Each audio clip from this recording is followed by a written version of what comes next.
Our next presenter is Paul Curtis. Paul, could you share your presentation and while I give you an introduction, please? Paul D. Curtis is a professor of wildlife science in the Department of Natural Resources at Cornell University. His degrees are from West Virginia State, Colorado State, and North Carolina State. His research interests include human-wildlife conflicts in suburban forest and agricultural landscapes, wildlife fertility control, and resolving community-based wildlife issues. And he has supervised research with deer, colonial water birds, and urban geese, and bird damage to fruit crops.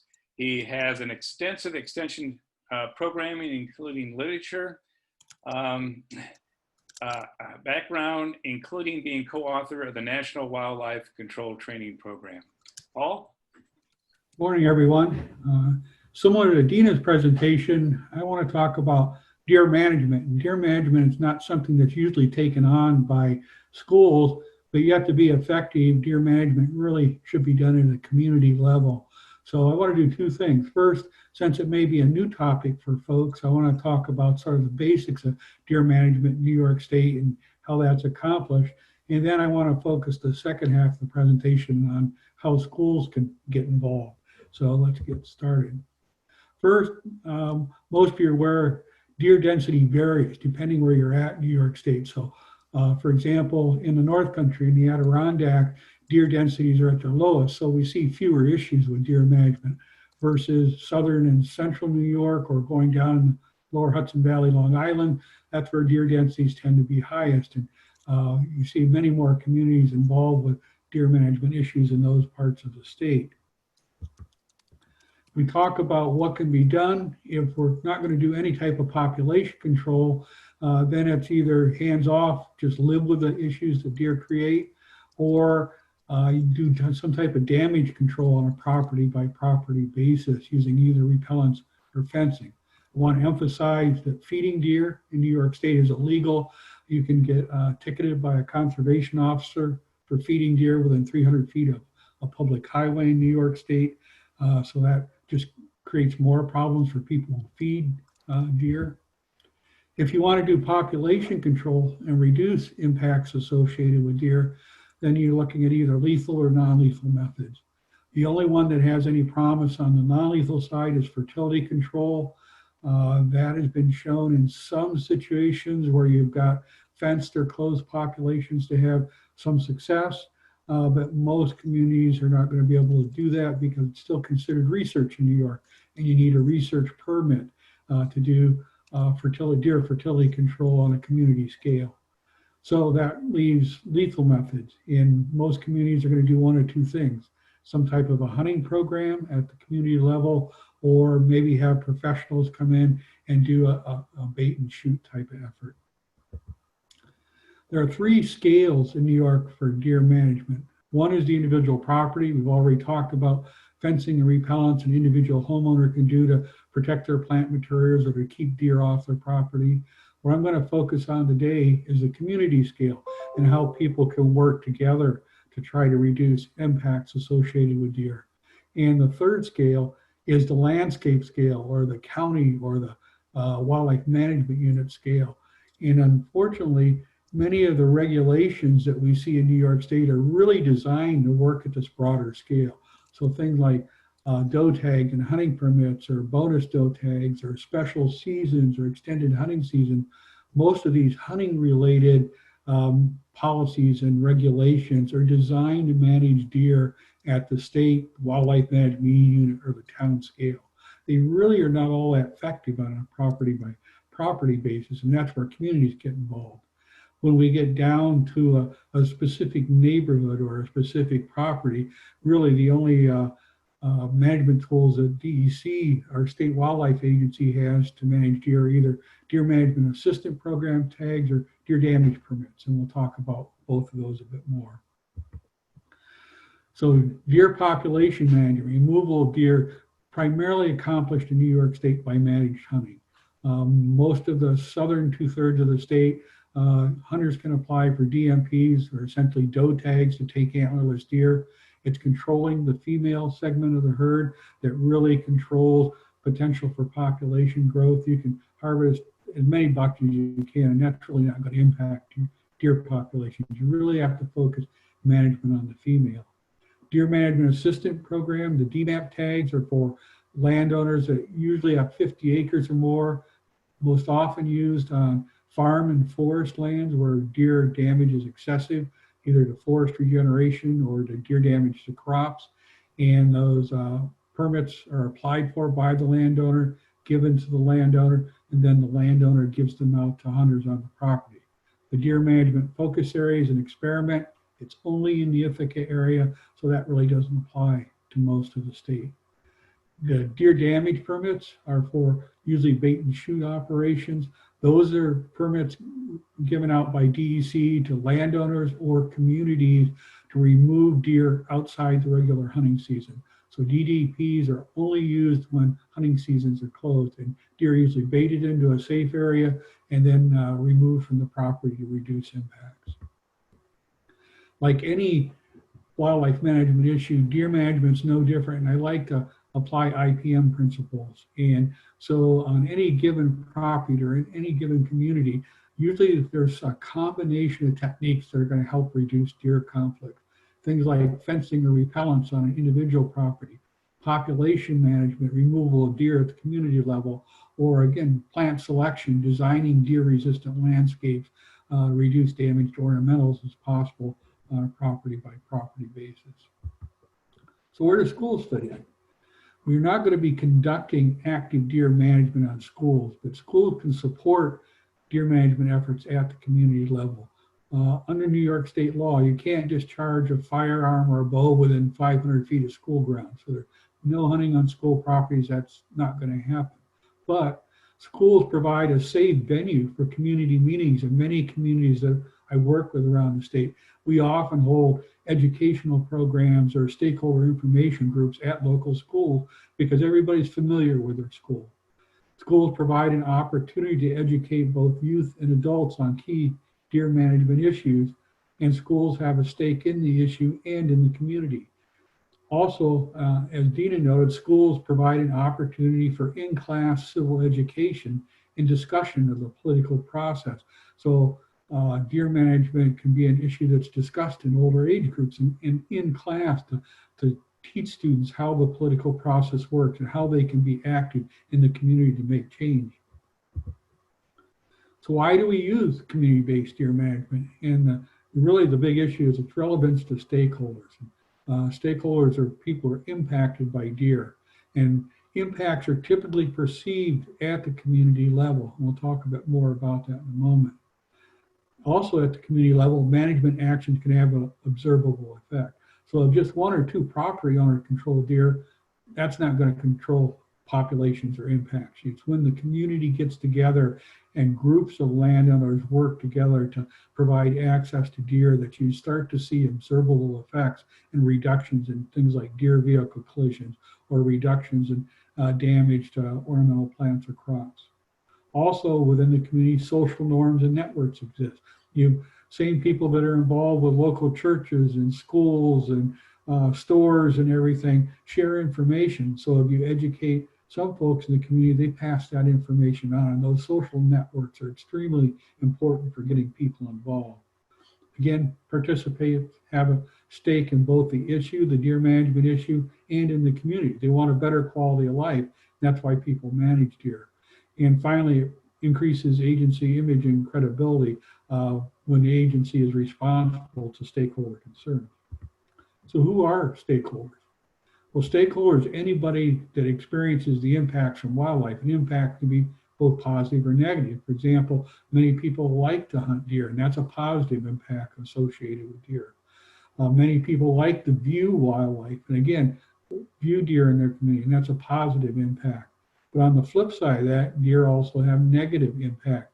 Things like deer vehicle accidents, damage to landscape ornamentals and crops, vector-borne or tick-borne diseases. Those are the negative impacts that usually people are trying to manage and reduce those negative impacts. And that's why communities get involved in deer management. So typical stakeholders we see in communities that actively manage deer. Obviously, the State Wildlife Management Agency, because they're going to be providing permits, enforcing regulations and policy. Local government officials often get involved because they have to make decisions that affect the community. And deer management costs money. It's like anything else. And often local government officials have to approve budgets associated with programs. Animal welfare groups are concerned about how management's done. They get involved. Homeowners associations, hunters, motorists, farmers, and other groups can get involved. All of these are potential stakeholders in deer management issues. I want to emphasize there's two different types of stakeholders that are important. One is the first group, are people who are concerned with the end, the resource outcomes of management. So say the management issue in the community is deer vehicle accidents. People want to see fewer deer struck by cars, and so they want to reduce deer numbers because fewer deer means fewer accidents. It's a probability of contact on a highway. And so there are stakeholders that are concerned with getting deer vehicle accidents down by reducing deer. But there's a second group of stakeholders that's also important, and they're the ones that are really concerned about the means of deer management. In other words, how deer management is done. Or is it a bait and shoot program? Is it a hunting program? Are they interested in fertility control, some type of non-lethal intervention, or some type of fencing or change in plant selection? So there are two different types of stakeholders in here, and these groups can overlap. Some people may be concerned with both the ends and the means, but you can't just be concerned about the number of deer on the landscape. How you get there is also important to many people. Al Hahn, when he was a faculty member on campus many years ago, talked about public issues education and issue evolution. And we're talking about deer, we're talking about mosquitoes, we're talking about water quality. All these things are public issues. And usually the way they evolve is some people express concern, and more and more people in the community start to get concerned, that groups start to form, you get public involvement. Those citizen groups start to become active. They contact elected officials wanting some type of relief of the problem. That's a public issue. And so usually what happens at that point, elected officials will form a citizen task force or a stakeholder information group, some type of community-based group to study the issue. And so that group will often start talking about what alternatives can we do to manage deer? What are the consequences of these alternatives? And often prepare a report or recommendations that go back to the elected officials. And then it's the town board or the mayor or the town supervisor that has to make a choice and do what's best for the community and then implement and evaluate the program. And sometimes I made this cycle circular because this happens several times. Sometimes the first management program's not successful. People need to go back to the table and rethink things and come up with a better plan and a better strategy. So this is often a circular and ongoing process. Stakeholder input groups or citizen task forces are extremely important for identifying both the objectives of management, what are the concerns the community has, and then also for identifying what types of management actions are going to be acceptable in a community. And these stakeholder input groups are really a critical step in the process. And people need to come out and volunteer time and effort in order to come out and really focus on what's important for deer management locally. These types of programs aren't without challenges and issues. Doing an effective community-based approach takes a lot of time and resources. One community that I work with locally met 41 times over a year and a half to come up with an effective program that they finally implemented. That's a huge amount of volunteer time and effort. And so it really has to get people who really want to see things happen and really want to be involved in finding solutions. There's changing roles for both agencies and stakeholders. This isn't business as usual. When you have community-based management, you're sharing management authority with local citizens. And often we run into institutional barriers or community capacity barriers. Not every community is able to do this. You've got to have local leadership who's willing to take charge, willing to chair meetings, willing to put in the time and effort that it takes to be effective at this type of thing. And there's a lot of both individual education and community education that needs to happen. Another challenge of community-based approaches is problem identification and data interpretation. Dina talked a lot about science, and just like insect management, we use science to manage deer. And some people can look at the same data set and same estimates of deer abundance or same number of vehicle accidents reported and question how those data were collected, how valid is the information. And so you've got to come to agreement on what the problems are, what the data say, and how best to handle the situation and interpret those data. And then there's finally policy constraints. Many communities have discharge laws to protect public safety, so you can't discharge firearms or bows within a community. That really limits management capabilities, because if you're going to do any type of population management, you need to be able to remove deer. So you've got to work through the policy constraints. And it may mean that the citizens have to get together and change a local regulation or a local law. And there are constraints even at the state level. There's discharge regulations requirements in the state of New York. For example, you can't discharge a firearm within 500 feet of a school or any type of occupied dwelling or building. Bows, if it's a crossbow, it's 250 feet. If it's a vertical bow and arrow, it's 150 feet. So there's all these different laws and regulation that you have to take into account that really change the access to deer, and that's critical. If you don't have access to deer in a community, if the housing density is too high, then you don't have any chance to do population management. What are some of the benefits of community-based management? By far, the discussions that folks have enhance the decision-making climate, and people make better decisions when they get together and talk about the problem and set common goals. Also, community-based management develops political support for action.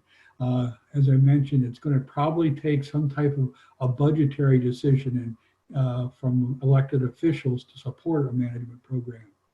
It increases effectiveness and acceptance of deer management. Most people don't understand what deer management is all about. So there's some education that has to go on for people to be accepted and willing to manage deer. Increases trust, not only between stakeholders, but also between stakeholders in government and stakeholders in the State Wildlife Agency. It improves agency credibility, enhances the quality of public judgment because people are making more informed decisions, and it increases community capacity and empowerment. Our goal is to build dialogue and to do co-education so people are making good and informed decisions about how best to manage deer to reduce impacts in the community. So anybody who manages deer realizes quickly that this isn't a simple process or a simple situation. And sometimes as managers, we feel you're damned if you do, damned if you don't, because it's hard to get everybody on the same page. And so difficult decisions need to be made. Elected officials need to be willing to take heat from time to time. Managers are going to get criticism about deer management, particularly if there's a lethal program there. But you've got to be willing to make a tough decision and move ahead with what the community desires. There are many challenges with urban deer management. This isn't a simple process. Biggest one is cost. Anything beyond normal hunting programs are going to cost additional dollars, and many communities implement taxes. The ones I've seen that have been most effective often have a small tax associated with the program that provides a few tens of thousands of dollars to conduct the program. So there's a budget in place. It's going to happen every year. There's a line item for it. Public safety is hugely important. People are concerned about discharging bows and firearms, particularly around homes. And so police need to be involved. You have to interact with your local police agencies and get sign off from the police chief. And often the police chief is involved in selecting safe shooting sites for deer removal. Public values and communications are important. Again, people value wildlife differently. And so you've got to communicate effectively in order to get people on board. Access to deer is absolutely critical. Most deer management occurs on private lands. And so you've got to have homeowners or groups of homeowners, particularly on smaller properties, that are willing to get together and provide access for the the deer management to occur. Discharge distances. We've already talked about the 500-foot discharge minimum distance from a home for a rifle unless you've got the landowner's permission. Setting reasonable goals. Deer management's not something you do once and walk away of. It's like anything else. I talk about deer management sort of like mowing the lawn. You're going to have to do it year after year after year once you start a program to be effective. Same thing I think Dina would say with mosquito control. It's something that's an ongoing process that you're going to have to address it every year to be effective. So these type of challenges that make deer management complicated. Some community recommendation. In areas where hunting is not feasible, usually the best approach to reduce deer numbers and associated impacts is with a bait and shoot type of program at night with rifles, bows, or crossbows, or else contracted out with professionals. USDA Wildlife Services does that.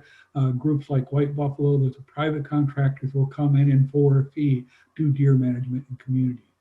Resident support's absolutely essential. If people aren't on board, then DEC is not going to provide the permits necessary to do deer management. That's where community involvement in schools and education are absolutely critical. For some areas, you can fence deer out. So you've got small areas with high value planting or like children's playgrounds where you don't want deer trapping ticks. Just fence deer out of those areas so that you don't have to worry about it. Non-lethal deer management, things like sterilization and contraception have not been effective to date with free-ranging deer. So we usually don't recommend those programs. And again, they require a research permit in New York State. And then once started, some form of deer management is going to need to be maintained for the foreseeable future. You just, again, don't do it once and walk away from it. So some couple of take-home messages. Deer management can be complicated, and particularly in communities with diverse stakeholder groups. And success can only be attained by integrating the ecological and the social factors. We know tons about deer biology and management, how to effectively manage deer, but it's the social factors that are important. It's getting people on board with a program, supporting a program that's absolutely critical. Community-based management is also critical for enhancing agency credibility and building support for management efforts. And community-based management is not a one-size-fits-all process. Here locally in the Ithaca area, in 3 different communities, we've got 3 very different programs, and all can be effective or they may not be effective depending how they're done. But they have to be tailored on a community-by-community basis depending on the resources and the capacity of the local groups. I want to share a website. I'm going to try to switch out of this presentation mode for a moment and share another screen with you for our Community Deer Advisor website. Yes. Okay, so I just want to take a minute or two and run through this Community Deer Advisor website. We put this together in collaboration with the Nature Conservancy and Cornell Cooperative Extension just to provide community examples and resources for folks that want to get involved with this. So first of all, if you go to the community examples section, website's slow, there we go. You can scroll down and we've got input from communities that have been doing this from around the country. So again, the best way that folks can learn about deer management in many cases is go to another community, see what somebody else has already done. What can you learn from things that people have already done in the past? And another important part of the website that's really important is the resource library. So if we go there, we provide a variety of resources for folks that want to get started. We've got essential reading, a starter kit, how to get involved, community-based guides that are resource booklets, survey tools if you want to find out how community residents feel, basic info on deer ecology and impacts of deer. So these resources are out there and available. And what we try to do is be as comprehensive as possible, looking at community-based deer management around the United States. So, okay, this is the last piece I want to share. On this, I think this web link will be put in the chat.